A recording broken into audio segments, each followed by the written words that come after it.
નમસ્કાર વિદ્યાર્થી મિત્રો, ફરી એક વખત સરસ્વતી ગ્રુપ ઓફ એજ્યુકેશનમાં આપ સૌનું હાર્દિક સ્વાગત છે. વિદ્યાર્થી મિત્રો, તમે હવે 7મું ધોરણ કમ્પ્લીટ કરીને 8મા ધોરણમાં પ્રવેશી ચૂક્યા છો.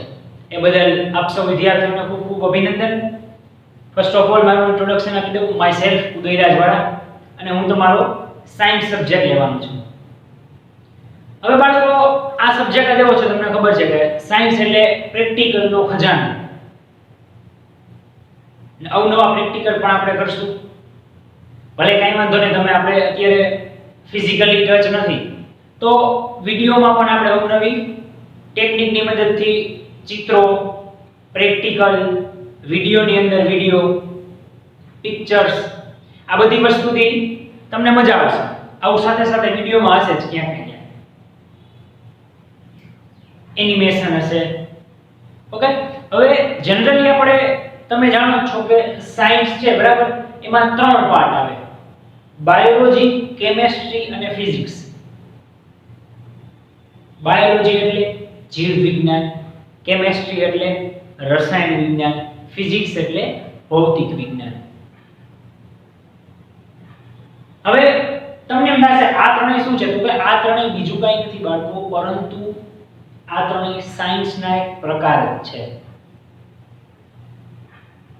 હવે એમાં આ બાયોલોજી છે તો એનો મીનિંગ શું?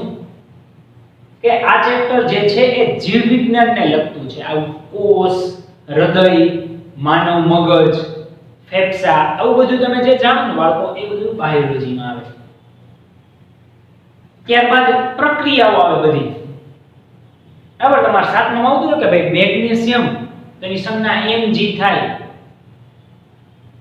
કાર્બન તેની સંજ્ઞા C થાય, ઓક્સિજન તેની સંજ્ઞા O થાય. તો આવી બધી વસ્તુઓ જે છે ને એ કેમેસ્ટ્રીમાં એટલે કે રસાયણ વિજ્ઞાનમાં આવે. ત્યારબાદ તમારા 11મા ચેપ્ટરથી જે ચાલુ થશે બળ અને દબાણ, પ્રકાશ, ધ્વનિ, સૂર્યમંડળ, ઘર્ષણ, આવા બધા ચેપ્ટરો જે છે એ ફિઝિક્સમાં આવે, એટલે કે ભૌતિક વિજ્ઞાનમાં આવે. ડન? ક્લિયર? હવે તમને આ એવું કે 3 ભાગ વિશે ખબર પડી ગઈ હશે અને કયું ચેપ્ટર શેમાં આવે એ પણ તમને હવે વ્યવસ્થિત સમજાઈ ગયું હશે. એટલે બાળકો, આપણું 8મું ચેપ્ટર થી આપણે સ્ટાર્ટ કરવાનું છે, અને 8મા ચેપ્ટરનું નામ છે કોષ, રચના અને કાર્યો. કોષ, સેલ. હવે આ કોષ શબ્દ સાંભળતા તમને આમ, તમે ક્યારે કોષ આપણે જોયો ન હોય એટલે આપણે શું થાય, મગજમાં પિક્ચર આવે, ભાઈ કોષ કેવો હશે? કોષ એટલે ઓલો તમે જે લેવાના છો કોષ પૂરો કરવાના ઈ કોષ ના. માનવ શરીરનો કોષ.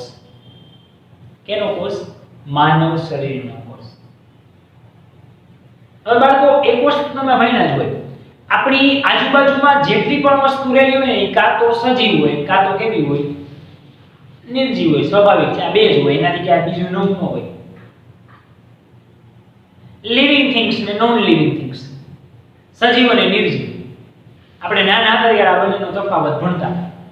જે શ્વાસ લઈ શકે, હલનચલન કરી શકે, એને આપણે સજીવ કહેતા, અને જે શ્વાસ ન લઈ શકે, હલનચલન ન કરી શકે, એને આપણે નિર્જીવ કહેતા. સાવ સિમ્પલ વસ્તુ છે, અને હવે તો એ તમને આવડી ગયું હોય. ઓકે, તો જે સજીવ વસ્તુ છે, સજીવ વસ્તુ, એની આપણે ખાસ વાત કરીએ તો કોષ જો એવું ન હોય, સજીવમાં જ હોય, નિર્જીવમાં કોષ હોય. જેમ કે તમને બેસ્ટ એક્ઝામ્પલ આપું, કોષની આપણે વાત કરીએ તો દીવાલ હોય ને, દીવાલ, એમાં રહેલી પ્રત્યેક એક ઈંટ એ શું છે? કોષ છે.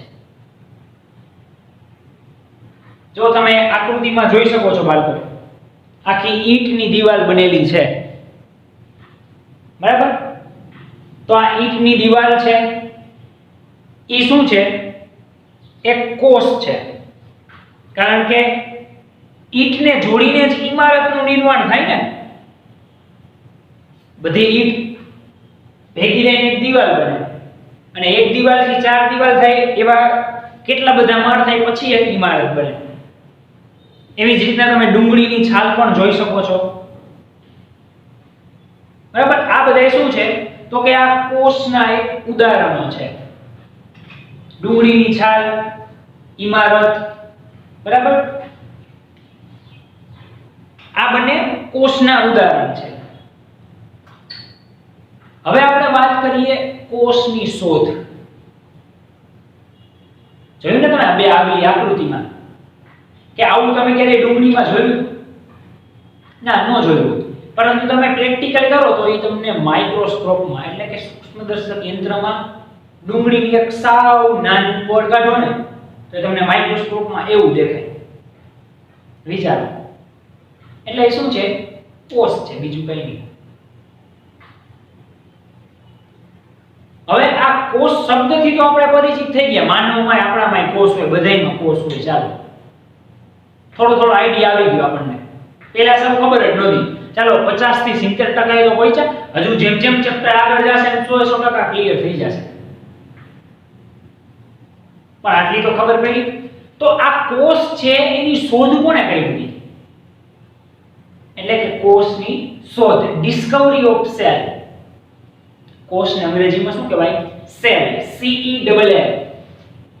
આ સેલ એટલે ઘડિયાળનો સેલ નો સમજતા હો, ઈ સેલ નથી. આ સેલ એટલે શું થાય? કોષ થાય. તો એની શોધ છે બાળકો, ખાસ યાદ રાખજો, 1665 માં કોણે કરી દીધી? રોબર્ટ હુકે કરી દીધી. ઇતિહાસમાં અમર થઈ ગયા રોબર્ટભાઈ. ક્યારે? 1665 માં કોણે શોધ કરી દીધી એની? રોબર્ટ હુકે. એને શું કર્યું તો કે બૂચનો પાતળો છેદ લીધો. હવે બૂચ એટલે બાટલીમાં માથે બૂચ મારી, કોઈને પૈસા બાકી હોય બૂચ મારી દે, આપણે કાઠિયાવાડી ભાષામાં કહીએ ઈ બૂચ. ના ભાઈ, ઈ બૂચ નહીં. તો કે બૂચ એટલે વનસ્પતિનો એક પાતળો ભાગ થાય. વનસ્પતિની જે છાલ હોય ને, છાલ, એનો તમે પાતળો ભાગ કરો ને એને બૂચ કહેવાય. અહીંયા બૂચ એટલે ઓલું પૈસાનું બૂચ મારી દીધું ને ઈ નહીં. ક્લાસમાં તમારે ઘણી વાર થતું હોય કે ભાઈ એક વિદ્યાર્થી પાસે પેન નથી, બીજા વિદ્યાર્થી પાસે પેન લે, લાવતો ભાઈ મારી પૂરી થઈ ગઈ છે પેન. એને સારી લાગે, ઓ ભગવાન બૂચ ભૂલી જાય, આવજો. આવડે આવું કહી દેતા હોય, કહી દેતા હોય ને, બરાબર. તો ઈ બૂચની વાત નથી થતી. આ બૂચ એટલે શું? વનસ્પતિની છાલનો પાતળો ભાગ, એને બૂચ કહેવાય. તો રોબર્ટ હુકે એવું કહ્યું. એને શું કહ્યું તો કે ઈસવીસન 1665 માં કોણે? રોબર્ટ હુકે બૂચનો પાતળો છેદ લીધો અને એને ત્યારે ઈ સમયમાં એટલે કે આ 1665 માં સાદા માઇક્રોસ્કોપ હતા, બહુ એવા હાઈ ટેકનોલોજી વાળા નહોતા. તો એની પાસે સાદું માઇક્રોસ્કોપ એને પોતાની જાતે જ બનાવ્યું હતું. માઇક્રોસ્કોપ એને જ બનાવ્યું અને પછી ઈ બૂચને એને માઇક્રોસ્કોપમાં રાખ્યું. તો પછી શું જોવા મળ્યું તો કે એને એમાં મધપૂડાના ખાના જેવી રચના જોવા મળી. કેવી? મધપૂડાના ખાના જેવી. એટલે કે આવી રીતના, દાખલા તરીકે આપણે ગોળ કોષ દોરીએ ચાલો, તો મધપૂડાના ખાના કેવા હોય તમને ખબર જ હોય. સિમ્પલ આવી રીતના આમ જો આમ હોય એમ.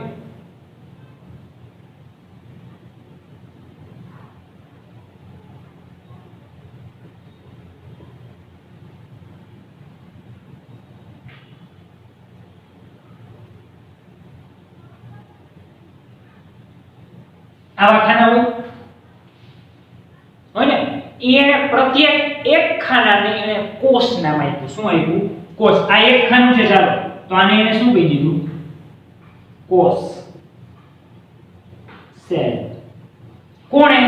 રોબર્ટભાઈ. આ બીજું ખાનું તો આઈ કોષ, આ તો કે ઈ કોષ, આવું આઈ કોષ.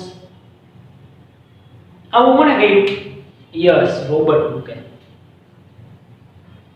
આવું તમારે બાળકો ડુંગળીમાં જોવું છે રિયલીમાં? ચાલો આ ફોટો જોવો. જો આ જે છે એ ડુંગળીના કોષ તમે જોવો છો આકૃતિમાં. આ રિયલી છે.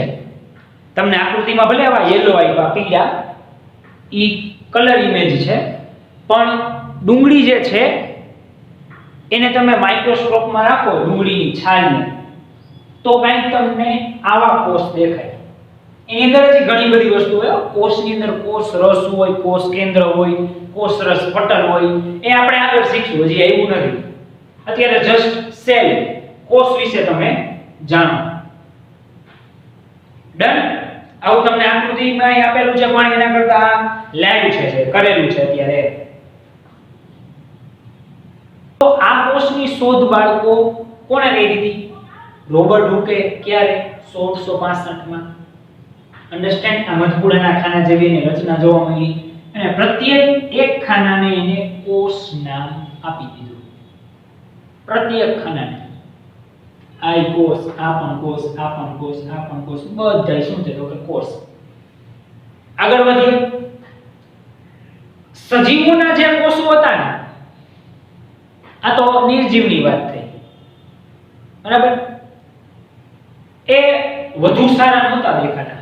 આપણી અંદર એ કોષો હોય છે, એમને આપણું શરીર નો જ બન્યું હોય, પરંતુ સારા માઇક્રોસ્કોપની શોધ પછી પણ જોઈ શકાય. કારણ કે તમે જાણો છો, સૌથી જટિલમાં જટિલ રચના હોય તો વિચારો મનુષ્યની. કેવી જટિલ! મગજ, પાચન તંત્ર, હાથ પગ, આ ટૂંકમાં વિચારો તો આપણું હૃદય, આખું આમ જોઈન કરવું એટલે બહુ અઘરું પડી જાય. તમે રોબોટ બનાવી શકો, પણ નવો માણસ ન બનાવી શકો. વિચારો, આ ભગવાનની રચના છે એટલે જટિલ જ હોય, સ્વાભાવિક વાત છે. તો આની અંદર કોષ જોવા આપણા શરીરમાં કઈ સહેલી વાત નથી. એના માટે સારી ગુણવત્તાવાળું માઇક્રોસ્કોપ જોવું. હવે ઈ શોધ થઈ આશરે આના 150 વર્ષ પછી. આ 1665 માં હતું. રોબર્ટ હુકે જે માઇક્રોસ્કોપ લીધું હતું, અથવા સૂક્ષ્મદર્શક યંત્ર, તો સાદું હતું એની પાસે, બિચારા પાસે. એક તો એને બનાવ્યું, તો એટલી તો મહેનત કરી ને, એટલે જ એનું નામ આવે છે.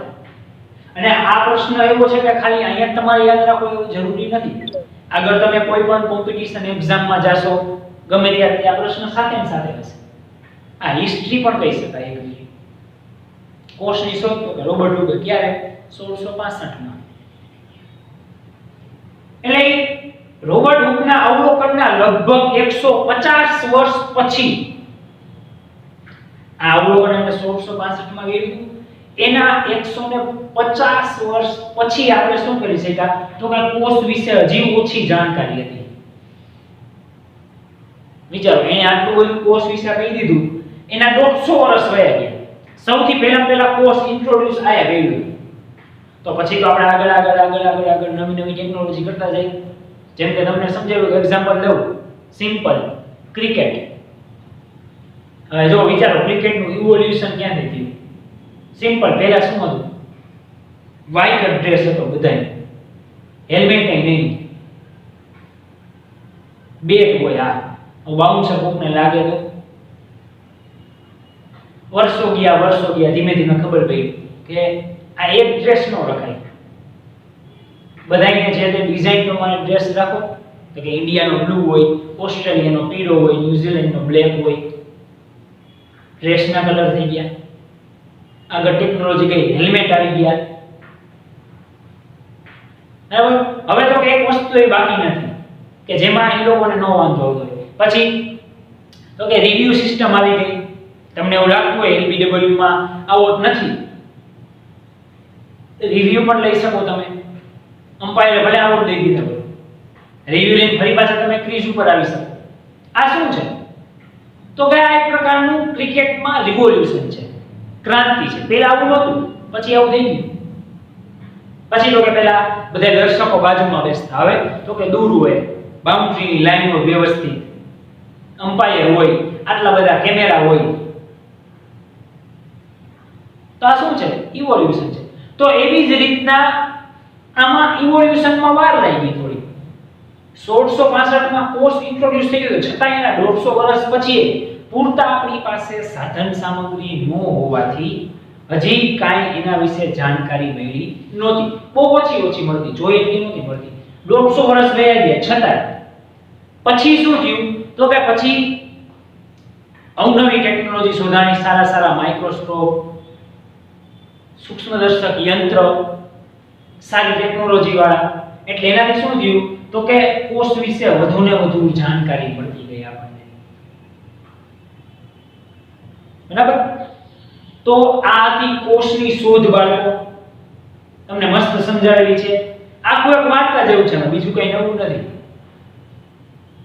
ઓકે, ચાલો આટલા પોઈન્ટ્સ તમારી બુકમાં એક વખત નોટ ડાઉન કરી લો બાળકો.